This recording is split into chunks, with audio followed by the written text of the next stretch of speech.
Assalamualaikum warahmatullahi wabarakatuh. Channel ini membahas tentang dimensi sejarah Indonesia. Materi video ini diambil dari berbagai sumber. Buang energi negatif dan ambil sisi positifnya. Selamat menyaksikan. Misteri dialog Sunan Kalijogo dengan Sunan Lawu. Konon Prabu Brawijaya memilih mengasingkan diri di gunung tersebut lantaran menghindari kejaran anaknya Raden Patah. Prabu Brawijaya menghindari pertumpahan darah karena menolak mengikuti aliran kepercayaan yang dianut Raden Patah. Beliau juga mendapat wangsit bahwa kejayaan Majapahit dengan kepercayaan Hindu akan pudar dan diganti dengan kejayaan kerajaan baru yaitu Demak yang dipimpin putranya Raden Patah. Keberadaan Prabu Wijaya di Gunung Lawu ditandai dengan adanya batu nisan yang dipercaya sebagai petilasan. Penduduk sekitar menyebutnya Sunan Lawu. Tempat itu pun dikeramatkan hingga kini.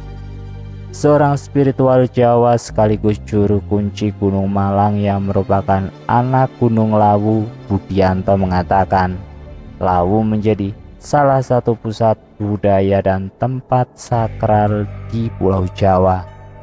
Sunan Kalijogo berkata, namun lebih baik jika Paduka berkenan berganti syariat Rasul dan mengucapkan asma Allah. Akan tetapi jika Paduka tidak berkenan, itu tidak masalah. Toh hanya soal agama, pedoman orang Islam itu syahadat. Meskipun sholat tingklak-tingkluk, jika belum paham syahadat, itu juga tetap kafir namanya. Sang Prabu berkata, syahadat itu seperti apa? Aku kok belum tahu. Coba ucapkan, biar aku dengarkan. Sunan Kalijogo kemudian mengucapkan syahadat, asyhadu alla ilaha illallah wa asyhadu anna Muhammadar Rasulullah, yang artinya aku bersaksi tiada Tuhan selain Allah dan bersaksi bahwa Kanjeng Nabi Muhammad itu utusan Allah. Sunan Kalijogo berkata banyak-banyak sampai Prabu Brawijaya berkenan pindah Islam. Setelah itu minta potong rambut kepada Sunan Kalijogo, akan tetapi rambutnya tidak mempan digunting. Sunan Kalijogo lantas berkata, sang Prabu dimohon Islam lahir batin, karena apabila hanya lahir saja, rambutnya tidak mempan digunting. Sang Prabu kemudian berkata kalau sudah lahir batin, maka rambutnya bisa dipotong. Sang Prabu setelah potong rambut kemudian berkata kepada Sabdo Palon dan Noyo Genggong, kamu berdua, ku beritahu, mulai hari ini aku meninggalkan agama Buddha dan memeluk agama Islam. Aku sudah menyebut nama Allah yang sejati. Kalau kalian mau, kalian berdua ku ajak pindah agama Rasul dan meninggalkan agama Buddha. Sabdo Palonoyo Genggong ternyata bukan manusia atau jin, namun hanya sebuah kitab. Saya menambahkan mengenai Sabdo Palonoyo Genggong. Sabdo adalah ucapan atau berita atau tulisan atau ajaran. Palon adalah semesta atau alam atau dunia, makrokosmos dan mikrokosmos. Naya Genggong adalah untuk kesejahteraan, kedamaian dan kesatuan. Saya tidak sependapat Sabdo Palon adalah seorang manusia. Sabdo Palon adalah sebuah kitab yang dibuat oleh beliau yang berjulukan beliau yang ke-10. Isi buku tersebut adalah mengupas semua kitab suci yang diturunkan Allah melalui Nabi. Jadi kitab Sabdo Palon adalah kitab tersirat dari segala kitab suci Allah. Jadi bukan seperti yang beredar sekarang. Kita harus waspada terhadap pengadu domba atau pemfitnah. Cerita mengenai dialog Prabu Brawijaya V dengan seorang yang tidak memasuk Islam adalah di mana Prabu Brawijaya V menerima putra mahkota Majapahit atau pengganti Brawijaya V, di mana sang putra mahkota menolak mengganti ayahandanya Brawijaya V dengan alasan putra mahkota tidak mau kerajaan yang beragama Hindu sebagai agama kerajaan diganti agama kerajaan menjadi agama Islam. Sehingga putra mahkota tersebut bergelar Raden Gugur dan beliau menjadi pertapa di Gunung Lawu. Raden Gugur ketika meninggalkan istana, beliau bersabda bahwa agama Islam diperkenankan menebarkan agama Islam dengan catatan bila agama Islam tersebut tidak menjadikan agama yang menjadikan umatnya damai, sejahtera dan bersatu dan saling menghormati agama lain. Aku akan menagih janji kepada para ulama dan pemimpin bangsa Nusantara.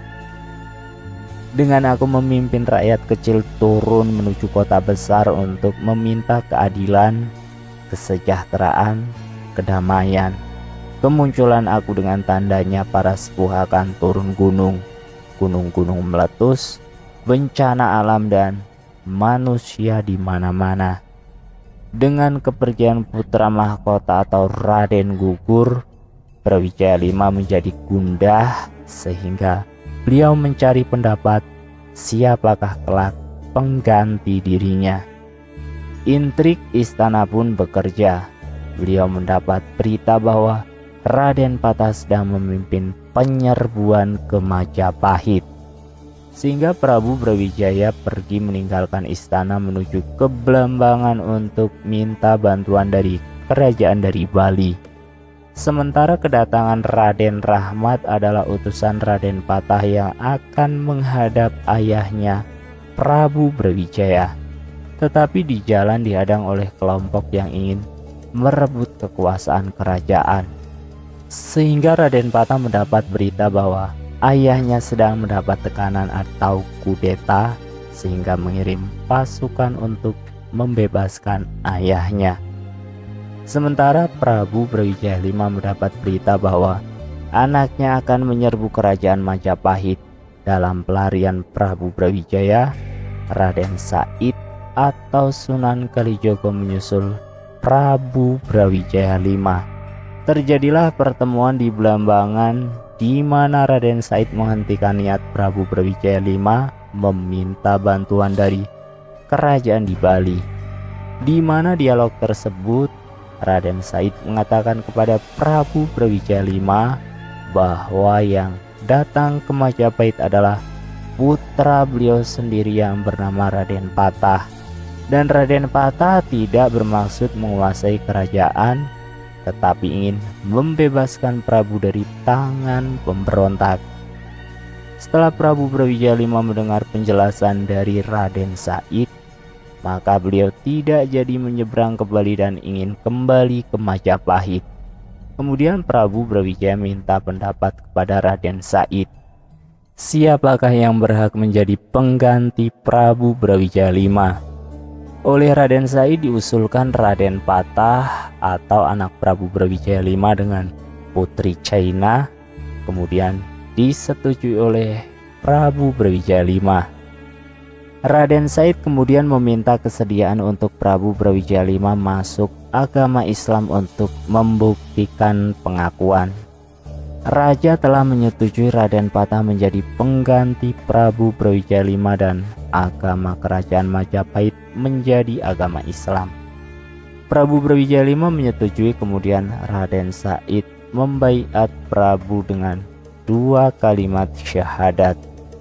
Prabu Brawijaya V meminta kepada Raden Said khusus untuk membaca 2 kalimat syahadat. Prabu Brawijaya V mau melakukan tetapi tanpa asyhadu atau saya bersaksi, di mana intinya Prabu Brawijaya V tidak berani dan sanggup yang disebabkan usia dan ketidaksanggupan Prabu Brawijaya melaksanakannya. di mana kata asyhadu atau bersaksi kepada Tuhan adalah sangat berat. Terjadilah dialog yang sangat panjang yang diakhiri oleh suatu percakapan di mana Prabu Brawijaya V mengatakan kepada Raden Said bila beliau salah dalam mengucapkan 2 kalimat syahadat tanpa asyhadu, maka air danau tempat saya mengucap menjadi bukti besok bila wangi, maka permohonan saya dikabulkan oleh Allah Subhanahu wa Ta'ala. Dan bila besok air danau ini baunya anyir, maka saya mengulangi membaca 2 kalimat syahadat dengan asyhadu. Ternyata keesokan harinya air danau tersebut berbau wangi. Kuasa Allah amat mulia dan meliputi semuanya, dan sekarang disebut kota Banyuwangi. Dalam perjalanan pulang, Sunan Kalijogo mengiringi Prabu Brawijaya V dan tiada hentinya Sunan Kalijogo dan Prabu Brawijaya V membicarakan agama Islam. Sesampai kembali di kerajaan Majapahit, Prabu Brawijaya menanyakan kepada Sunan Kalijogo tentang keberadaan Raden Patah. Rupanya takdir berkata lain.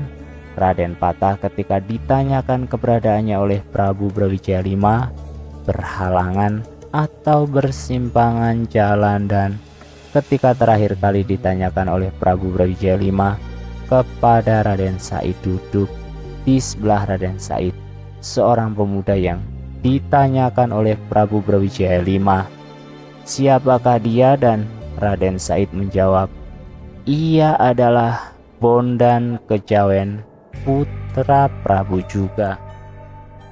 Sehingga Prabu mengucapkan kepada Raden Said bahwa Raden Patah akan memimpin kerajaan Islam pertama di Nusantara, dan kerajaan tersebut hanya 1 periode, dan sebagai penerus kerajaan Nusantara adalah keturunanku yang lain dari Bondan Kejawen.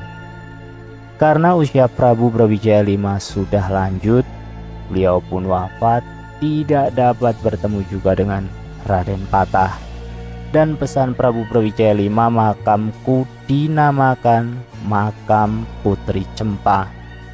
Sangatlah sayang Sabdo Palon yang merupakan kitab diplesetkan jadi orang dan dibuat sarana untuk mengadu domba. Maka kita jangan terjebak oleh kitab-kitab, apalagi zaman penjajahan Belanda. Buku-buku tersebut diambil dan dikembalikan dengan sudah dirubah seperti fakta yang ada, dan sangat disayangkan. Candi Borobudur pada tingkat pertama dan kedua oleh Belanda dikubur atau ditanam agar kita generasi penerus tidak dapat mengetahui. Tingkat pertama dan kedua terdapat relief kehidupan manusia, di mana manusia berbuat apa yang terjadi dalam kehidupannya.